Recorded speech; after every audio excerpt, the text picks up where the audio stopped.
Well, hey, good day, folks. Welcome to another edition of Lumberjack Logic. I'm your host, Neil Johnson. Excited to be with you and share the news with you. There's a lot going on in the world right now, folks, with wars, rumors of wars, really of biblical proportions. We're going to talk about that. I don't claim to be an expert, but I'm going to share some news clips with some experts. We'll talk about that and what's going on and how that's affecting the world in many ways, okay? And then I've got some other news stories as well. I do have a special guest for this show. Want to mention really quickly, though, this is it, folks. If you want to get the free pillow or the Giza sheets at $49.98, it ends Sunday. So you get $100 in free digital gifts with a $100 order. You get the free multi-use MyPillow 2.0 with any purchase, and $49.98. The sheets are going away, as is the pillow. I'm not sure about the gifts going away, but just want to let you know that. So you can call 1-800-568-2865 or go to mypillow.com/lumberjack to get those deals. Again, those are going away. So I just want to make you aware of that. Go check that out. But I want to bring in my special guest today for today's show. I have Philip Patrick joining us. Philip, good to have you on the show again. Thanks for having me, Neil. It's an honor. Yes, well, there's so much going on. I've got a clip from Fed Chairman Powell that I want to share with you too. But I want to first start covering what's going on over in Israel, Iran. This is a major situation, and it seems to be heating up. Now, Trump has been very, very not into foreign entanglements. And if you look at how he dealt with Iran before with Soleimani, it was a strike, he was taken out, and then Trump moved on. He is not into long foreign entanglements as a whole. But there are situations here, folks, or circumstances, I guess would be the better word, that may drag us into a longer conflict. So I just want you to watch this. Jesse Waters had some things to say. I'm going to share just the first few minutes of his show, and then I've got retired four-star general commenting on it as well. And I want to see your thoughts in the chat. What do you think about this? Targeted strike, are you okay? Whatever. I think, Trump has more intelligence than I do. I'm not going to second-guess him on this stuff. Fox News alert, President Trump making it very clear that if America has to get involved in Iran, it'll end on our terms. And it looks like he's preparing for any scenario. The E-4B Doomsday plane just made an unexpected flight to D.C. The $500 million aircraft was designed to withstand nuclear blasts and keep top government officials safe when threats are off the charts. And it landed at Joint Base Andrews under the cover of night on Tuesday. Right now, the United States has two destroyers anchored in the Mediterranean, the USS Sullivans and the USS Thomas Hudner. Both of these $100 million platforms have been shooting down Iranian missiles. To the south is a carrier strike group, the USS Carl Vinson in the Arabian Sea just off the coast of Iran, flanked by... Now, I think it should be noted, folks, that we are already involved to a fairly large extent with shooting down the Iranian missiles. So we're not just passively selling arms at this point. We are performing defensive actions, no offensive actions yet. 4 warships providing security to U.S. bases in the region, and a super carrier, the USS Gerald Ford. It's on its way and should be on the scene soon. Dozens of F-16s have been repositioned from Italy to the Saudi Arabia base, and F-22s and F-35s are on their way. Now, if we're going to drop bunker busters on the Iranian nuke site, it'll be done by B-2 stealth bombers. These aren't officially in the region, but sources tell Primetime they've seen tactical movement in the last 24 hours. This is a major moment for Trump, and he's aware that his legacy is on the line. Quote, he is in his last term of his presidency. He may or may not see a window to do something that is something he's always believed is right and is important for the world, and has the added benefit of being legacy building. And this is a window. It's never existed before. It will likely never exist again insofar as he can do anything about it. So while he has that window, he's going to take a shot, even if it is not something that everybody agrees with. Now, the president says he hasn't made up his mind, and he's keeping his options open, and we believe that. Iran's foreign minister is flying to Switzerland for talks with the Europeans tomorrow. 47's offering them one last chance. Regarding the ongoing situation in Iran, I know there has been a lot of speculation amongst all of you in the media regarding the president's decision-making and whether or not the United States will be directly involved. In light of that news, I have a message directly from the president, and I quote, "Based on the fact that there's a substantial chance of negotiations that may or may not take place with Iran in the near future, I will make my decision whether or not to go within the next 2 weeks." This could be Trump giving the Ayatollah a final olive branch, or it could be a pump fake. And we could. Okay, so I'm really curious. I mean, I don't know what you think, Philip, on this. I'm curious what the audience thinks. But is this the olive branch or the pump fake? Where is this going? It's hard to tell, honestly, and that, quite frankly, is probably not a bad thing when you're negotiating. I, like you, didn't think Trump had the appetite for war, right? It's certainly a large part of his base doesn't. I think what they're considering is very limited involvement. I don't think it's a case of putting troops on the ground, but Israel need the B-2 bombers. They need the bunker busters to destroy the nuclear facility at Fordow, and they need an American pilot to fly it. So that would certainly escalate. You know, I'm torn on what Trump does. Like I said, it goes against sort of his mandate and everything to get involved. But at the same time, listening to that clip, it's certainly true. There hasn't been an opportunity to reshape politics in the Middle East like there is today. The Iranians are weak. The Ayatollahs are in big trouble. Israel has taken out, senior command of the IRGC. They are weak. This may be a good opportunity to strike and change things moving forward in the Middle East, because Iran have been a huge destabilizing force. Certainly, we know what that means, and this is more my remit for the economy. Oil prices spiked aggressively, 7.5% on the back of the move. Yes. Gold prices went up 1.5% on the back of the news as well. Whenever things like this happen, obviously energy markets respond and safe haven demand increases. So an interesting time for the economy, but we'll have to see what the decision President Trump makes. Look, Steve Bannon is one of Trump's political strategists, have been sort of saying, take your time with the decision. So I think the idea is to measure twice and cut once, if you will, if we do decide to move. Yeah, I think so. I'm gonna play this other clip. This is a 4-star general talking about this. Iran's rocket attacks have been going down every day. Iran does not have the amount of armament to keep this up. That's the other thing that we're looking at here. But they've always had nuclear ambitions. And I guess for those who are really upset about Trump for even considering this, how many of you, and answer this question seriously, are comfortable with Iran having a nuke? I'm curious in the chat, answer that as this is playing. Within 2 weeks. So let's bring in General Jack Griff. He's retired 4-star general, Institute of Study of Wars, a must read every day. General, your thoughts first off on the decrease in the number of ballistic missiles that Iran's been sending to Israel. Are they running out? Yeah, they definitely are. I mean, it started on the 14th, and you just look at it in 24-hour periods, 200 on the 14th, then 105 the next day, then 65 the next day, then 35, then 30. And now I think in the last 24 hours, we're down to single digits. So there's no doubt that I think they are withdrawing some missiles and don't intend to use them in the event that the United States attacks, and they may be thinking of retaliation against us. That's a possibility. But there's no doubt that two things are happening. The Israelis are destroying their mobile missile launchers, and that's a tough target. About 70? Yeah, they started with 320, and they got more than half of them gone. They've hit their ballistic missile stockpiles. So the majority of the ballistic missiles are now gone. And that obviously is a good thing. And of course, they're killing them as they're flying into Israel itself. This is the only offensive weapon they really have. Right. They're flying drones, but they're not effective whatsoever.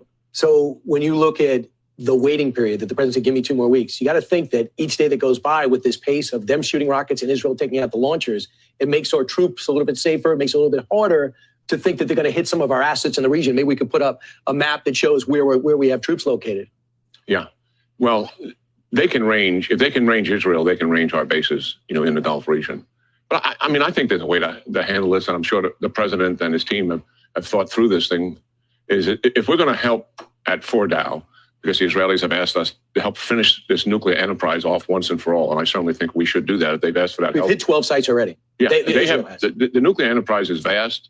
And you covered it earlier. It's very redundant. It's resilient. Multiple sites, centrifuges, so you can spin up enriched uranium. Multiple sites, enriched uranium. They did that, to survive. The Ayatollah going into this, and the reason why he has never made a deal, is because he had built an enterprise to survive an attack, and he believes they can absorb the attack, survive it, recover it, and then rebuild. That is where this guy is, and I don't see him in the near term making a deal here whatsoever. I think after we take his enterprise down, his whole enterprise down, look at the Israelis have destroyed all 70 of their air defense batteries, all of them. Air Force, gone. As we mentioned, the 12 nuclear sites damaged or destroyed. We finish off Fordo itself. And then leadership, decapitated, military and nuclear scientists. Now they can recover nuclear scientists, but in the near term, major problem. And here's the other thing. Look at the isolation that Iran actually has, Brian. The proxies in the region, particularly Hezbollah, was organized to defend Iran against Israel. That is why they invested billions and billions of dollars, 150,000 rockets, a force of 60, 70,000 capable of fighting. They were in Syria as a ground force. How much have they fired since the war began? Nothing. This is what's really wild about this, is how isolated Iran has become through this. And I don't know. I mean, where this all goes, I'm not 100% certain. Obviously, nobody is. And Trump's trying to work a deal. And obviously, the Iranian foreign defense minister is going to Switzerland to supposedly negotiate. But yeah, the drones are ineffective. That was something interesting to learn too, Philip. Yeah, I mean, to be honest, the Iranians have shown themselves to be quite ineffective militarily. We saw that following October 7th with the huge missile attack, most of which was shot down over Jordan. And again today, and I saw the same interview with the general in print form, and he's absolutely right. The Israelis, I think, have shown just such precision. The way that they took out missile silos, air defense systems, senior leadership, they know exactly what's happening in Iran. And the Iranians, I think, have shown themselves to be ineffective. We have to remember they invested huge amounts in proxies, right? The crown jewel being Hezbollah, of course, Hamas, the Houthis. They were dealt with very, very quickly by the Israelis. So it's very impressive to see how swiftly they've moved in sort of decapitating the Iranians. There isn't too much there in terms of firepower. So whether that brings them to the table or not, time will tell. I'm kind of, and again, geopolitics is not my area. I look at finances, and obviously this isn't the time for us to be engaging in a conflict. But I feel if we can keep it to a minimum, we can deal with the leadership and see some sort of change in Iran, it could be very good for the region. One thing I will say, the Iranian populace have been pushing for regime change themselves. Oh, yeah. For a long time, and they've been very close. Very close. Like twice in the last 20 years. I thought it was going to happen.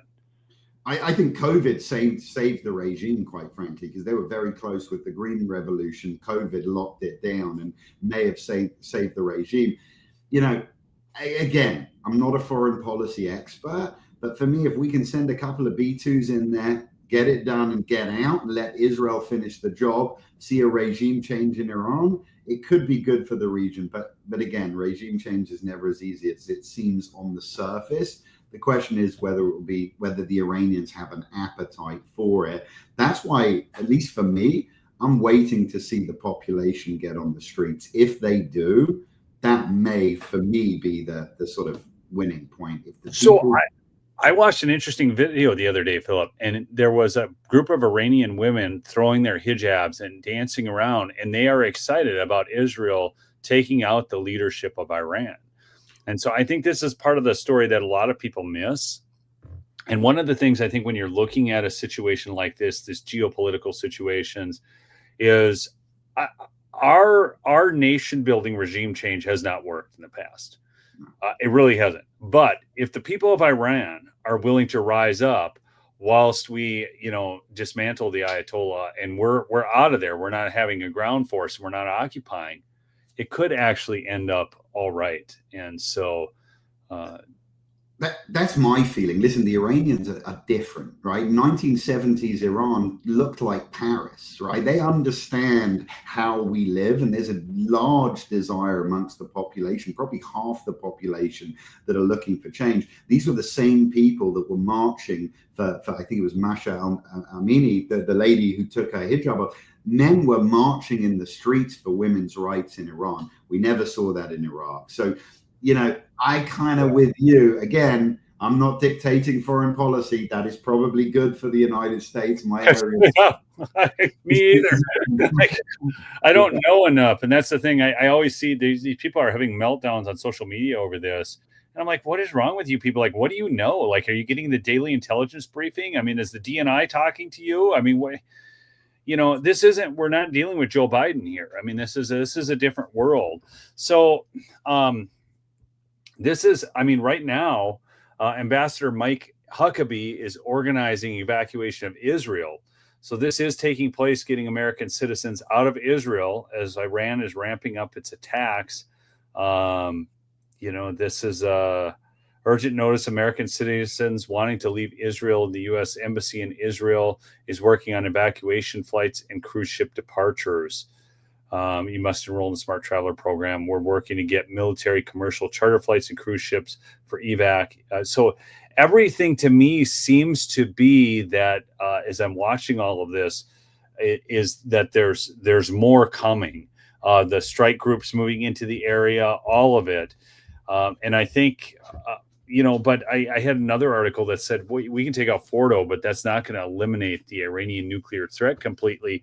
But that may not be really great analysis either, because the elimination of Fordo and the regime, if they take out Khomeini, you might just see this actually change. So with all this going on, Philip, obviously you work with Birch Gold, and you guys are a sponsor of mine. I always enjoy your insights. But you know, you get your no obligation info kit, text Lumberjack to 989898. But what do you see in terms of economic conditions out there? I mean, oil spiking, gold's gone up, and I'm seeing, and I can pull this in. I'm seeing different things dealing specifically with gold. You know, I've seen some people say it's going to go down, but Goldman Sachs, which has always been a pretty good analyst, sees why gold prices are forecast to rise to new record highs, and that's from Goldman Sachs. So, how is and it definitely is an escalating conflict at this point. How do you see that affecting the global economic picture, and commodities in particular? Of course, look, from a broader economic perspective, I think the regional instability, it adds fuel to existing inflation concerns here in the US and globally.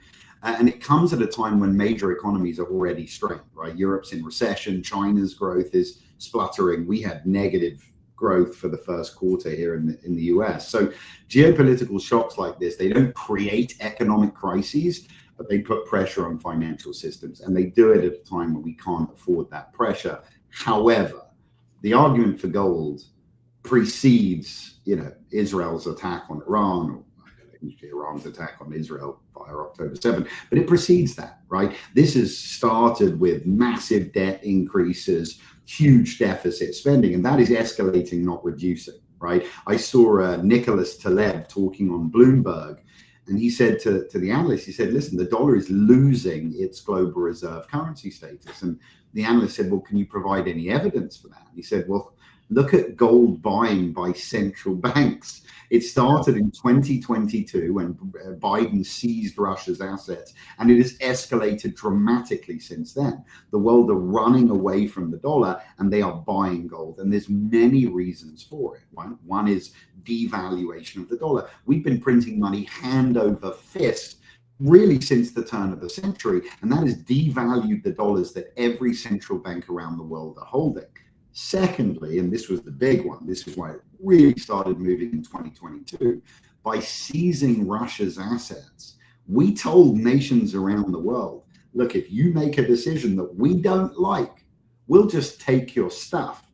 That is a very dangerous precedent. And what it has done is it's forced countries like Russia, China, Iran, India, and others to start seeking dollar alternatives. It's in that debt, deficit, de-dollarization, those are the arguments for precious metals. That's why I think Goldman Sachs are absolutely correct. Gold prices will continue to go up because the fundamentals are there and increasing every single day to drive it up. Well, so to that point, I found this article: as global confidence in the U.S. collapses, a quiet financial shift is accelerating and it centers around gold. So here's the dollar weaponization you were just talking about. After the U.S. froze Russia's reserves, trust evaporated. Today, 68% of central banks say they plan to store gold at home, up from 50% 4 years ago. The debt time bomb, 37 trillion now. It just passed that on the debt clock. I was always saying 36 trillion. Now we're already at 37 trillion. Moody's is even calling it unsustainable. Now, Moody's, I don't trust Moody's as a rating agency. I'll just say that point blank because, I think they get a little political in their decisions. They were also the ones that told you that the housing market was good back before the crash. So, but I think you can make an argument that it's definitely unstable. Whether Moody's is doing it at a time for a specific reason is debatable. Foreign buyers are fleeing treasuries, forcing yields up and pushing the Fed toward more printing. Now, that's interesting because I want to bring this video in and I want your comments on this. For the American people, for households and businesses, that is the ultimate thing that we can deliver. And they can make their decisions without having to think about inflation all the time. So in the meantime, we have to keep rates high to get inflation all the way down. They're not very high, let's be honest. I would say policy is modestly or moderately, probably modestly now restrictive. If you look at the economy, it's not performing as though it were performing under very strict monetary policy, very restrictive monetary policy. So I would say probably modestly restrictive. And so what it will take is confidence. The economy is performing in spite of Powell at this point. I'm just going to throw that out there. That inflation is coming down. Now, I would say without tariffs, that confidence would be building because if you see what's happening with non-housing services and housing services, which are the other two big pieces other than goods, those are coming down really nicely now. So I think we have to learn a little more about tariffs. I don't know what the right way for us to react will be. I think it's hard to know with any confidence how we should react until we see really the size of the effects, and then we can start to make a better judgment. Okay. He just admitted he's guessing. I find that so fascinating. You've got this guy who's got all this ability to just increase and decrease interest rates along with his Federal Reserve Board, and he's just guessing. Now, we know, inflation just came in at under 3%. Okay, that was just last month. And that's despite the tariffs. And the thing that they're always telling us is that these tariffs are going to cause inflation. What causes inflation is printing freaking money. Okay, that's what causes inflation. Drives me bonkers. So do you think the Fed should be cutting rates? And listen, there are arguments both ways, and I think Trump is putting pressure on the Fed to lower, and I absolutely see why. First of all, and this isn't necessarily the Fed's concern, right? Because they have a dual mandate, which is maximum employment and 2% inflation. But Trump has to deal with the national debt, right? And we need low interest rates in order to do that, right? Because if interest rates are high, it means borrowing costs on the debt are high, and it restricts Trump's ability to grow the economy. On top of that, he wants to stimulate economic growth, and you need a low interest rate environment to do it. So I know why Trump wants to lower rates. And by the way, there is a strong economic argument for the Fed to do it. Number one, inflation is slowing. Number two, household spending is down across the board. Businesses are freezing. Capital spending is reducing. And we saw negative GDP growth in the first quarter. So there is an argument, absolutely, that the Fed should be lowering rates. The reason they're not is essentially what he said, right? First of all, they're concerned that we haven't felt the effects yet of tariffs. And honestly, I have to agree with that, right? Inflation's come down a little bit, but people have to understand something. If tariffs work, it means prices will go up, right? Because the idea of tariffs is you raise price of imported goods, so they become more expensive and on par with US-made goods, and it forces people to buy US-made goods. Listen, long-term, that boosts manufacturing, it creates GDP, it creates jobs in the US, but short-term, it does raise prices, right? So the Fed is saying, look, we haven't felt the effect of tariffs. I think they're concerned to drop interest rates too soon and for inflation to start surging. The other problem was this Israel-Iran thing, right? Because obviously that drove the price of oil up. Oil is the most inflationary commodity because it's required to transport other commodities, to manufacture commodities. So it's part of everything. So I think it's this concern that inflation spikes again that's holding the Fed back. But if it doesn't and it's under control, they're going to have to lower rates towards the end of the year. This you make such a great point there too, because oil, being the commodity that it is, that the whole world is still running on, despite our push towards electric vehicles, diesel fuel is what transports everything. I don't care if it's by ship, by train, by truck, diesel fuel is king.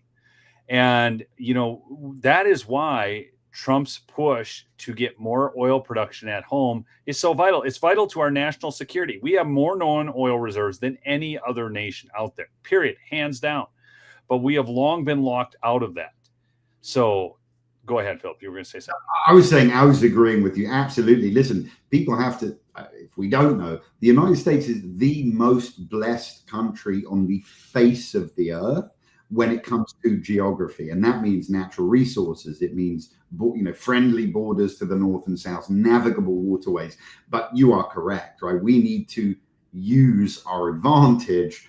We need to drill, right? We need to. The world is not ready to go electric. That is clear. Power grids are not there. We need to start using our advantage. Biden sort of drained our strategic oil reserves to try and drop oil prices by 3%. He didn't understand the markets. Trump does. And the hope is we start to increase production now. Yeah, I get excited and I get so hopeful, Philip, that we can finally end the Fed. But I don't know if I'm just on a pipe dream or not.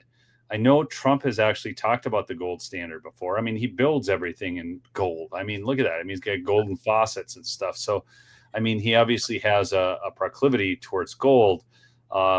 It's long been said to be real money. I would love to see us go back to a gold standard, and I think you would see gold and silver go up dramatically then. I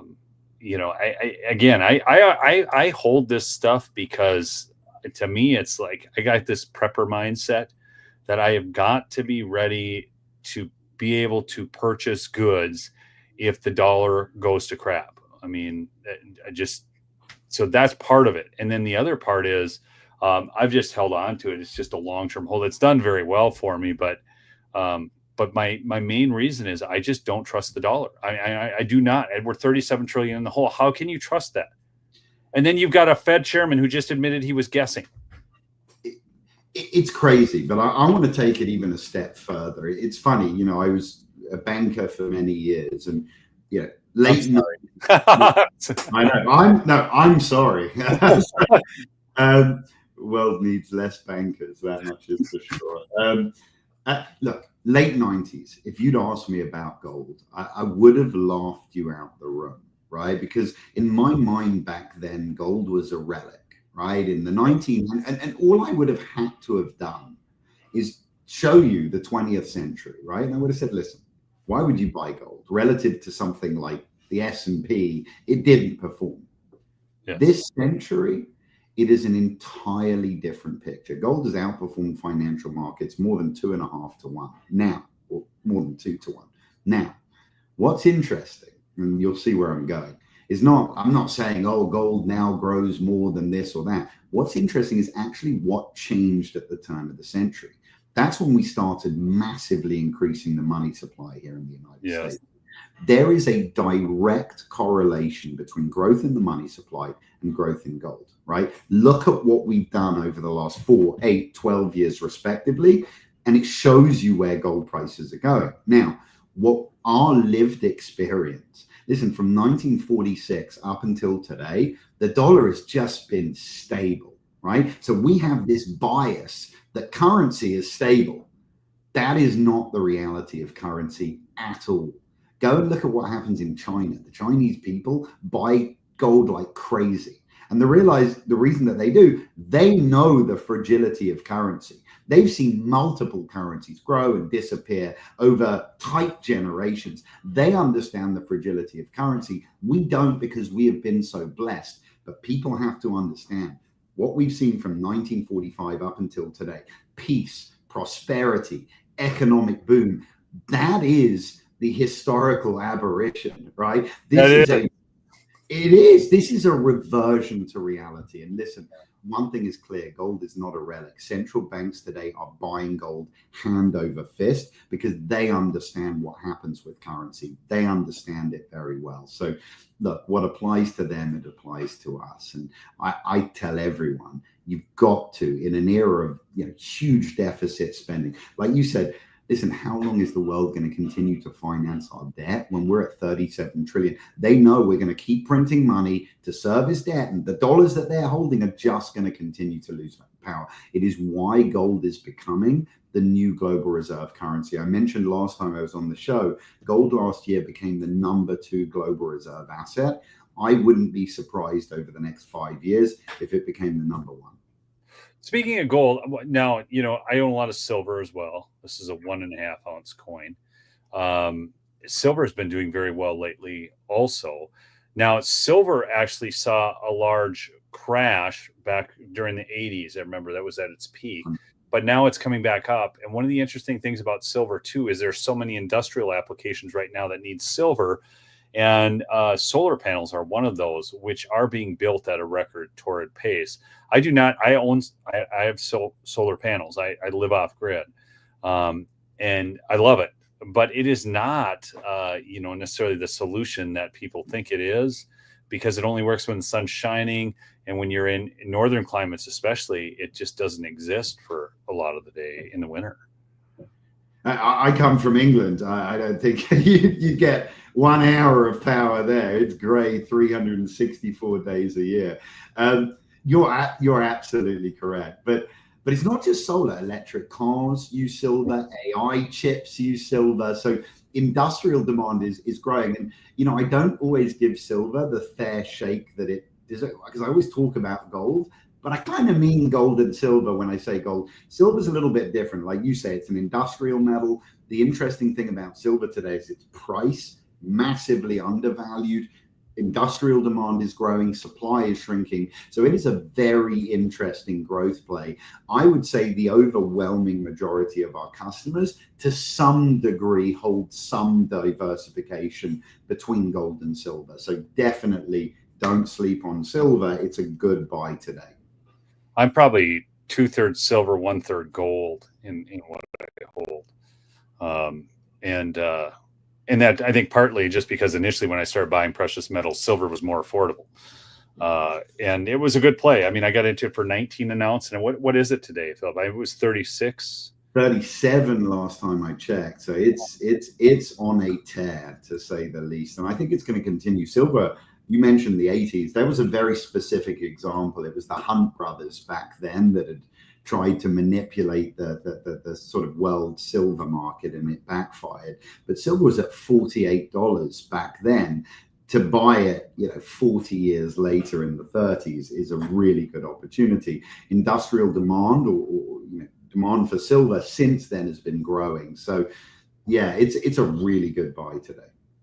Yeah, the interesting thing too with all of this, with all these precious metals, I mean, there's palladium, there's all this kind of stuff, right? I mean, this is why catalytic converters became worth so much money. The industrial demand for these products is just growing by leaps and bounds. But yeah, I like, these are American Silver Eagles. I don't know what most people buy. I've got Maple Leafs and Silver Eagles and Australian something. I don't know. It's just so different things out there. But yeah, we are in an interesting time, to say the least, with everything going on in the global turmoil. But again, I'll just show you guys this as we're ending this stream. But this is from Goldman Sachs. So this is why are gold prices forecasted to rise to new record highs. Gold is increasingly in focus among traders, investors, and central banks. The precious metal, which has been used as a financial asset for millennia, is prone to dizzying rallies and deep slumps. But despite the commodity's volatility, gold has repeatedly set records in recent years. Since March, investors have been increasing their gold holdings, driven by concerns about the health of the economy and market volatility. Longer term, Goldman Sachs research expects prices to be propelled by multi-year demand from central banks. Our analyst gold price prediction is in these factors in these two factors to push the metal to new record highs. So anyways, that's just what they're thinking. Now the COMEX, I really find this fascinating. Here's the gold price per troy ounce. So reciprocal tariffs were announced. We saw a drop, but then it just steamed right back up. You know, the COMEX is, you know, I always hear people, Philip, and just give me insight on this as to kind of close it out. I always hear about it being highly manipulated. What's the truth on that? Look, all financial markets to a degree are manipulated, right? When you have large institutional investors that can make big moves, it sort of opens things up for manipulation, particularly when you start to look at paper markets, right? You know, for all the gold instruments that have been created, options, ETFs, this, that, there's only about 4% physical gold to support all of that, right? So the large portion of the gold market relies on this idea that people want to trade gold's price, but they don't want physical delivery. And when you have that much inventory, you know, leverage, it allows for more. Is that 4%? 4%. But if you really? if you factor in everything, like I said, options, all of it, it's 4%. It sounds like the housing market bubble. Oh yeah. Oh like, yeah. All that paper, like, what is it? Exactly. So that's why we like to sort of focus on the physical asset, because it's less subject to manipulation, right? This is a physical asset. It is finite in quantity. And when demand is high, it goes up. And what you'll see on occasions, and it sort of speaks to this, is a decoupling of the physical market from the paper market. And I'll give you an example. When COVID hit in 2020, a lot of the refiners had shut down, right? Because they weren't allowed to produce. We were under COVID lockdown orders. And simultaneously, demand for gold and silver went through the roof. People were looking for safe havens. What we saw on premiums, you know, we were buying back silver bars from people at like 20% above the spot price in that climate, because that's what physical market was doing, and it decoupled from the ETF market. So yes, markets are always subject to manipulation, which is why we tend to tell our customers, focus on the physical asset. You own it, it can't disappear, it isn't leveraged, and it's less subject to manipulation. Yeah, no, that's interesting. The decoupling, I remember that during that whole COVID era, like silver miner stocks were going nuts. Because if they could get silver and get it out of the ground, I mean, it was above, the physical silver was so far above what they were telling you it was on paper, because nobody could get it. Correct. I mean, it was crazy. So, you know, this is a physical, that's why it's like, I don't buy it on paper. I want it right here in my hands, Philip. Anyhow, Philip, thanks for joining us today. Folks, go check them out. Birch Gold. Okay, you can text the word lumberjack to 989898. Thanks for posting that, Stephanie, to get your free information kit. There is no obligation there. It's just useful information. If you want to find out more about it, you know, I mean, start somewhere. You know, just do something. You know, go talk to your grandma if she's still got some silver coins around, and pick them up and pay her for them. I mean, if all you can do is get a couple coins, do something. All right. Get in the game. So thanks so much for joining us today. We'll see you folks on the next episode. All right. And keep fighting the good fight. Peace out.